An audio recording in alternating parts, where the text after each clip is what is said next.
हम बात करेंगे दिलीप पटेल से। ये यहाँ पटना में सोशल वर्कर हैं, तो चलिए उनसे बात करते हैं।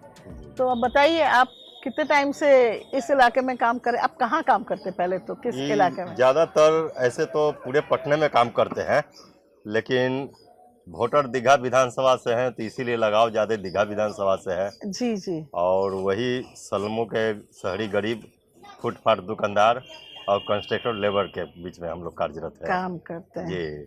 शहरी गरीबों के आवास के लिए माने कि क्या बोलते हैं 23,000 पक्का मकान बनाने की स्कीम थी। हाँ, अच्छा। उस समय तत्कालीन शहरी आवास मंत्री थे गिरिजा व्यास जी जी। और बहुत महत्वपूर्ण योजना था। पटना नगर निगम के शहरी गरीब जितने सलमों के थे और ये बोध गया नगर निगम के, जी। ये दोनों नगर निगम क्षेत्र में 23,000 गरीबों को पक्का मकान देनी थी। 709 करोड़ .98 करोड़ के लागत से स्कीम की स्वीकृति मिली थी। लेकिन इसका स्कीम के एक्सटेंशन भी हुआ, लेकिन वो भी टाई फीस हुआ। फिर राजीव आवास योजना आया। ये पटना शहर में 20 सालों से माने कि भाजपा जदयू की सरकार है, लेकिन एक भी शहरी गरीब का मकान नहीं मिला। अच्छा, और स्कीम है कि स्कीम गायब हो गई? स्कीम अब सब प्रधानमंत्री आवास योजना कर दिया, लेकिन शहरी गरीबों का एक भी पक्का मकान नहीं मिला। जो सलमों में रहते हैं, जो रोजगार के फिराक में सलमों माने कि जिला से माने कि हर जिला में तो काम की कमी है, शहर में आते हैं काम की फिराक में जी। तो आए तो उस समय पटना दम जंगल नुमा था।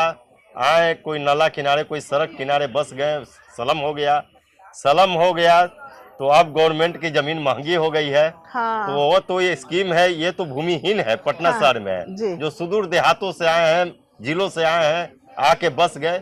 लेकिन सब 50-60 सालों से बसे हैं, ये लोग भी है 50-60 साल से है जी। हाँ, लेकिन बार बार सरकार द्वारा अतिक्रमण की मार झेलनी पड़ती है। कभी फुटपाथ दुकानदारों के तंग तबाह कर दिया है एक भी, जबकि उसका भी कानून है स्ट्रीट वेंडर्स कानून 2014, वो भी इम्प्लीमेंट नहीं हो रहा है। आए दिन बुलडोजर, एक तो यूपी में बुलडोजर बाबा है, एक दूसरा बुलडोजर बाबा ये है। अच्छा। एक भी माने कि एक भी अगर बना है पटना में तो भी माननीय पटना उच्च न्यायालय के आदेश पर, नहीं तो एक भी वेंडिंग जोन पटना में भी नहीं बना है। तो त्रस्त है सब है। अभी इलेक्शन के वक्त आई है तो 1100 रुपया पेंशन जी, बिजली माफ, उसके अलावा 5,000 निर्माण मजदूरों के, ये सब माने कि घूस देने का जो चुनाव के फेरा में बिजली माफ ये सब कर रहे हैं, तो ये सब तो घूस देने का तरीका। हाँ, बिजली माफ हो गई है। हाँ, बिजली माफ है। तो ये सब जो हो रही है इलेक्शन तो अभी जब नित्य इलेक्शन के समय हुआ है। हाँ। तो जब माने कि दिल्ली में जब केजरीवाल सरकार बिजली माफ की थी तो यही नीतीश जी सदन में बोल रहे थे विधानसभा में कि ऐसा नहीं होना चाहिए, सरकारी राशि के दुरुपयोग है। लेकिन ऐन इलेक्शन वक्त में भी वही काम ये भी किए हैं। इनको डर हो गई है। अमीरों को तो करोड़ों लाखों करोड़ माफ कर रहे हैं। जी जी। तो गरीबों को देने के टाइम रेवड़ी और क्या क्या नाम देते हैं। जी जी। जो माने कि क्या बोलते हैं पूरा शहरी गरीब, यहाँ के निर्माण मजदूर, फुटपाथ दुकानदार जो है आए दिन अपना माने कि गवर्नमेंट से त्रस्त है। अब देखिए ऐसा पर्व दिवाली आया, इससे पहले दुर्गा पूजा आया, शहर में मेन फुटपाथों के दुकान लगाने नहीं दिया गवर्नमेंट। अच्छा। वो सब पूंजी लगा के रो रहे थे। वो लोग भी परिवर्तन चाह रहे हैं, लेकिन अच्छा, पर अभी आप कह रहे हैं कि अभी थोड़ी गड़बड़ा गई है ये बात? जी जी जी, गड़बड़ा गई है। और ये जो विधवा पेंशन बढ़ाई और 10-10 हजार भी महिलाओं को दिए, उससे भी उसके बाद भी हमको नहीं बुझा रहा है कि लोग भी समझदार हो गए हैं कि जान रहे हैं कि सरकार ये वजीफा दे रहे हैं, ये माने कि जो पिछला गेट से घूस देने का जो अति माने कि वजीफा दे रहे हैं। हाँ। तो इसको जनता भी समझ रही है। हाँ, मेरा पूरा भरोसा है कि सरकार के खिलाफ जो कि इतना दिनों से बैठे हुए हैं लोग भी परिवर्तन चाह रहे हैं। अब माने कि हमको लगता है कि परिवर्तन होगा इस बार ये। अच्छा, पर भाजपा के भी स्लोगन सुन रहे हैं। हाँ। चिराग पासवान जी बोले हैं कि नीतीश जी के नेतृत्व में चुनाव लड़ा जाएगा। हाँ। लेकिन विधानसभा में जो विधायक जीत के आवेंगे तो उनका एक प्रक्रिया होती है कि वो जीत के अपना एक नेता चुनेंगे। जी। नेता चुनेंगे तो विधायक दल के नेता होंगे, तो इसलिए वो मुख्यमंत्री होंगे। भाजपा के भी, गठबंधन के भी अमित शाह जी भी आए थे, तो वो भी ये भी बोले। तो लगता है कि पब्लिक भी बुझ रहे हैं कि माने कि खासकर कुर्मी समाज के लोग भी सुन रहे हैं, समझ रहे हैं कि ये भाजपा वाला, वो भी जहाँ है जदयू के तो वहाँ मदद कर रहे हैं, और जहाँ बीजेपी के कैंडिडेट है तो कुर्मी समाज कह रहे हैं कि बीजेपी के एमएलए ज्यादा होगा तो नेता परिवर्तन करेगा, उसके दिमाग में बैठ गया है। तो ये सब माने कि कारनामे देख रहे हैं, तो इससे लग रहा है कि परिवर्तन होगा इस बार। अच्छा, या तो क्लोज फाइट रहेगा आपका जी, कहना, जी, या जी। तो एकदम जो लहर थी जी जी जी पहले जो आप जब राहुल गांधी ने वो करा था यात्रा, तब बड़ी लहर थी, अभी थोड़ी कम हो गई है। हाँ, उसके बाद तेजस्वी जी भी यात्रा निकाल दिए, इनको थोड़ा सा हो गया कि राहुल गांधी जी के कद बड़ा हो गया, कद तो बड़ा है ही, कांग्रेस को इनको आगे करना चाहिए था, कांग्रेस के राहुल गांधी को एक केंद्रीय नेतृत्व के रूप में मानना चाहिए था, और उनके अगुवाई में इन लोग अपना अपना बिहार में माने कि प्रदेश की सरकारों को अच्छे ढंग से चलाते, थोड़ा त्याग भी करनी चाहिए था। तो ये सब बातें हैं। पर जो लोग हैं जी वो बहुत, मैंने जो महिलाओं से बात की तो छोटा उनका 500 रुपए बढ़ गया, उसी में वो खुश है कि नहीं, जी जी जी बहुत अच्छा हो गया है। जी। तो ये क्या बहुत छोटी सी बातों में वोट पलट जाते हैं? अभी गरीबों ऐसा का हुआ है कि पता चला है कि कल यहाँ के सिटिंग एमएलए जो है ये दौरा किए हैं, तो दौरा किए हैं, ये भी परिवर्तन करेंगे, इनको हकीकत से माने कि हाँ वाकिफ कराया जाएगा, तो इन लोग भी समझेंगे, काहे कि कैंडिडेट कल ही रात्रि में थी, शाम के घूमे हैं सबरे। अच्छा, हाँ, तो उस तरह से बोलते हैं कि चाची 1100 मिल लो ना, 5000 मजदूर के मिल लो ना, बिजली माफ हो लो ना, ये सब स्लोगन दिए हैं, तो कुछ के दिमागों में मानसिक पटल पर सेट हो गया है। तो ये भी अभी चुनाव में वक्त है, ये भी परिवर्तन करेंगे, हम लोग भी है सही चीजों की जानकारी देंगे। कि कल तक नीतीश जी बोल रहे थे कि नहीं ये गलत हो रहा है, सरकारी राशि के गबन है, आज खुद ही नित्य इलेक्शन के आचार संहिता के कुछ दिन पहले धड़ाधड़ माने कि लग रहा था कि सरकारी राशि के माने कि लूट कर रहे हैं। तो ये सब जानकारी हम लोग भी देंगे, हम लोग भी समाज सेवी हैं, तो हम लोग के भी एक कर्तव्य होता है कि सही जानकारी लोगों के बीच में रखना है। जन स्वराज क्या कर रहा है? एक तो काम करे जन स्वराज, कुछ करे या ना करे, लेकिन सही चेहरा पब्लिक के सामने रख दिए हैं।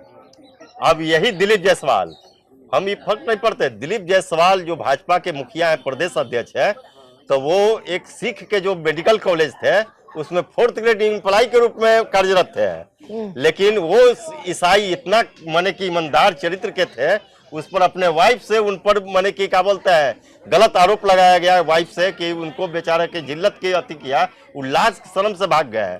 उनका बेटा ट्रस्ट में था तो उनको भी धमकी दे के भगाया गया। ये बात जनसुराज में जो उनका बेटा के पकड़ के लाया, जनसुराज के प्रशांत किशोर प्रेस कॉन्फ्रेंस कराया, तो इससे हमको लगता है कि आप कौन मुंह से बैठेंगे वो स्टार प्रचारक के रूप में।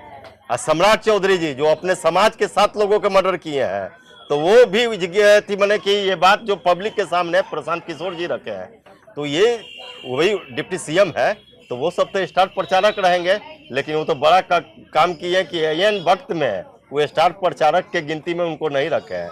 कल तक उन्हें आरोप लगता था तेजस्वी यादव पर कि 7वीं फेल है, लेकिन आज प्रशांत किशोर तो ये दर्शा दिया कि ये भी 9वीं फेल है। हाँ, ये भी कोई पढ़े लिखे नहीं है। तो ये सबसे हमको भी अच्छा लगता है कि पब्लिक के रूप में इन लोग को जानकारी हुआ। आपको मदन जायसवाल जी जो सांसद थे, उनका लड़का जो प्रदेश अध्यक्ष थे, तत्कालीन प्रदेश अध्यक्ष भाजपा के संजय जायसवाल जी, वो एक ब्रिज नहीं बनने दिए, अपना पेट्रोल पंप के चलते हैं, और वो भी स्पष्ट कर दिए हैं, पूरा डॉक्यूमेंट्स के साथ बोल रहे हैं। अभी जानते हैं सर जी क्या हुआ है, दानापुर के कैंडिडेट जो जनसुराज से था, अभी पूरा माने कि वायरल कर रहे फोटो के साथ। अभी जनसुराज के 4 कैंडिडेट के, दानापुर से जो जनसुराज के कैंडिडेट थे, ये कोई गुप्ता थे, उनका अपहरण हो गया। वो मंदिर में पूजा करके जा रहे थे नॉमिनेशन करने के लिए, कलेक्ट्री नहीं पहुंचे, लेकिन वहीं से वो गायब हो गए। पता चला तो वहां के कैंडिडेट थे रीतलाल यादव, जो कि अपराधी चरित्र के हैं। रीतलाल यादव पर आरोप लगे आरजेडी कैंडिडेट पर, लेकिन पता चला कि अमित शाह दिल्ली बुलेले चल गए, और दिल्ली बुला के वहां धर्मेंद्र प्रधान केंद्रीय मंत्री हैं, भाजपा के वरिष्ठ नेता हैं, और उसके जाके पार्टी में विलय करवा देते हैं पार्टी में। तो ये सब जो है उजागर किए हैं, तो इससे हमको लगता है कि परिवर्तन निश्चित होगा। प्रशांत किशोर भी हर सीट में लड़ रहे हैं, उनकी जन स्वराज पार्टी। हाँ। तो वो किसी न किसी का तो वोट खींचेंगे। हाँ, चाहे वो वो बादल हमारे गण में अंदाज से खेचे देखिए या बहुत अच्छा एनडीए का सवाल खेचे। पूछे हाँ मैडम। इन लोग के लग रहा था, कल तक उन पर आरोप लग रहा था जनसुराज के हाँ। कि भाजपा के बी टीम है, हाँ। लेकिन वो भाजपा के बी टीम नहीं है। अभी तक जितना माने के धाराशाही किए हैं तो वो भाजपा के नेताओं को किए हैं।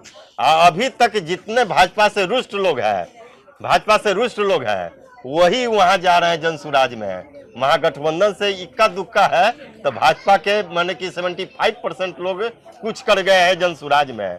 तो इससे लगता है कि महागठबंधन के भले जीत के आए 22-23 सीट पर, इधर तालमेल नहीं बना है, लेकिन महागठबंधन की सरकार बनेगी।